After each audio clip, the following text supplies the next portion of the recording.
Okay, students, I wish you all a very good morning. Good morning, teachers.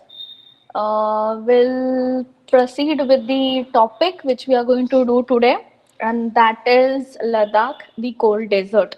Okay, now we have been studying natural regions since a long time. We have seen the tropical peculiarity peculiarity of tropical regions, that is evergreen and deciduous forest. We have seen. We saw grasslands, the hot desert. We saw the grasslands of North America and South Africa, their characteristics we saw. And after that, we switched to Ganga Brahmaputra basin. And now, towards that side, towards that part of the country, we do also have the cold desert, apart from Rajasthan and a few parts of Gujarat where there is desert, hot desert. So we do have both deserts in our country, that is hot and cold. So we are going to study Ladakh today. I hope everyone is ready. Yes? So let's start with Ladakh, the cold desert, and it's one of the dream destination of everyone living on this. Maybe we can say the country.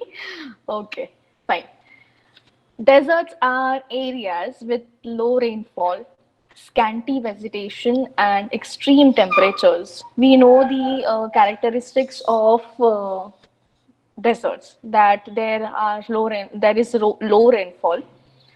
Vegetation is not possible because since it has a scanty rainfall, and the temperatures are extreme.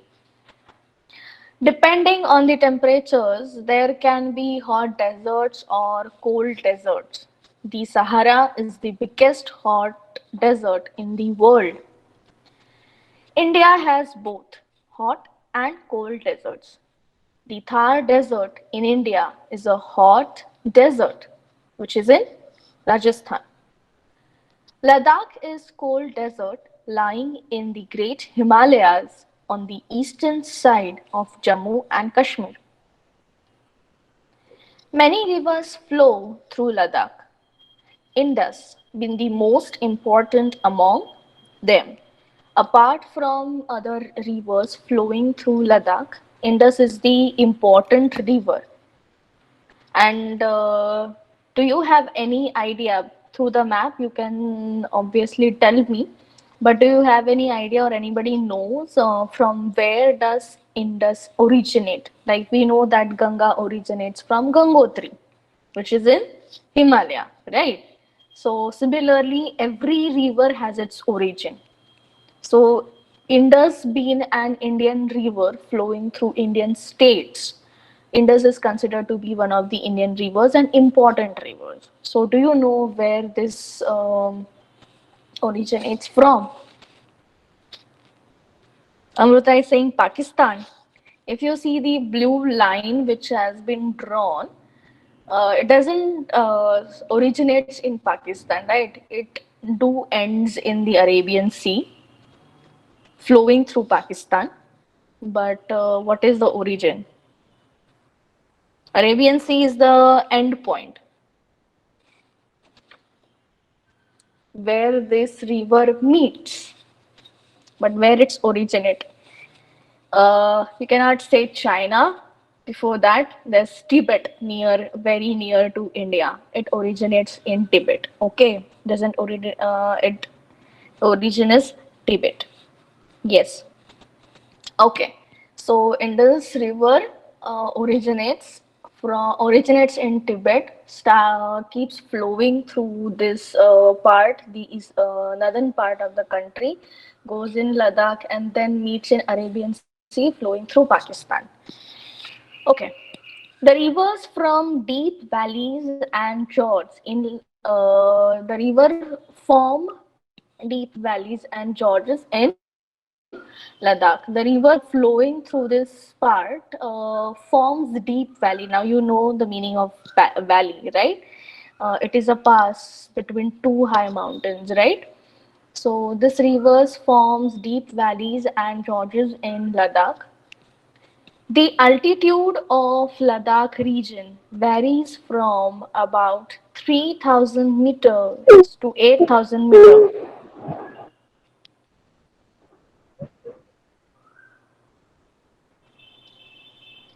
The altitude of Ladakh region varies from about 3,000 to 8,000 meter. Due to its high altitude, climate is very cold.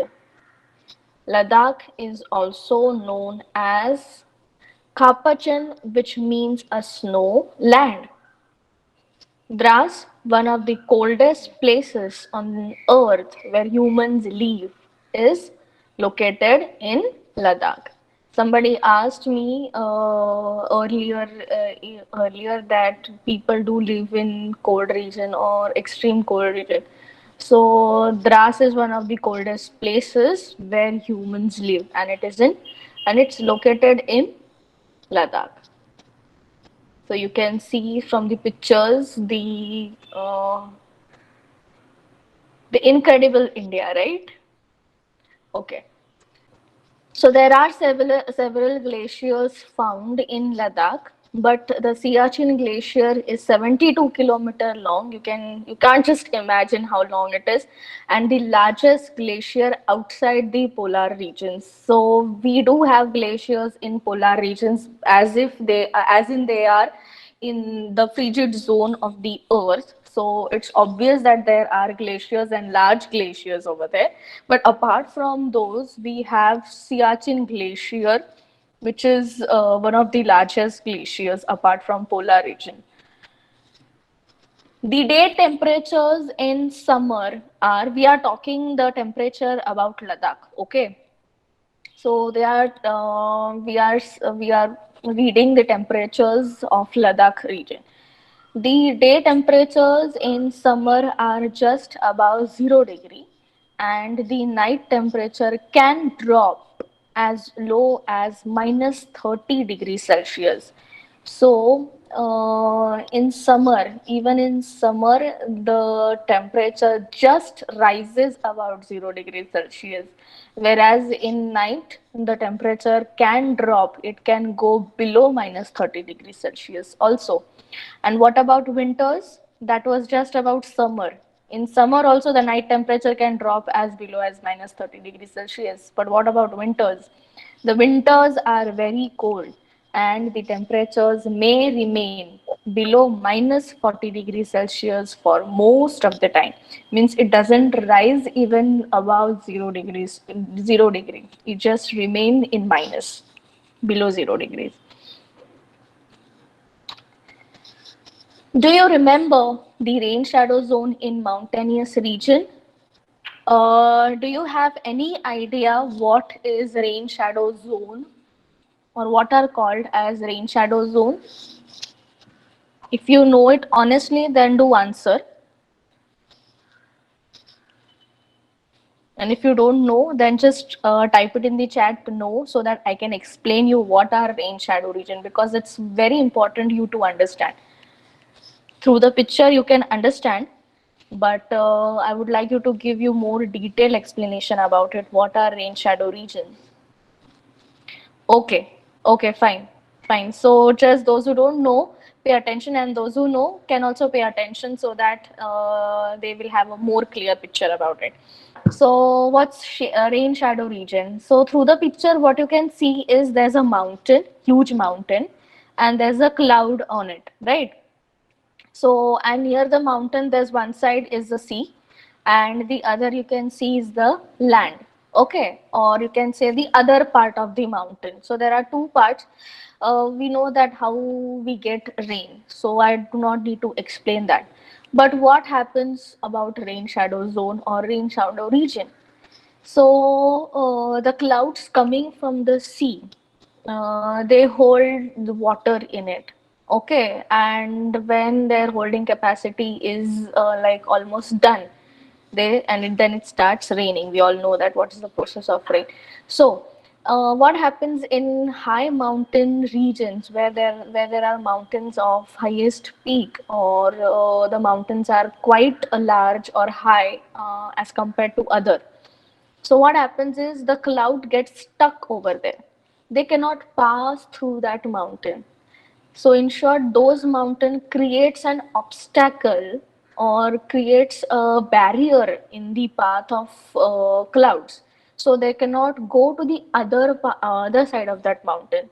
So the rain gets poured over there on the side of the mountain, where it has been stuck.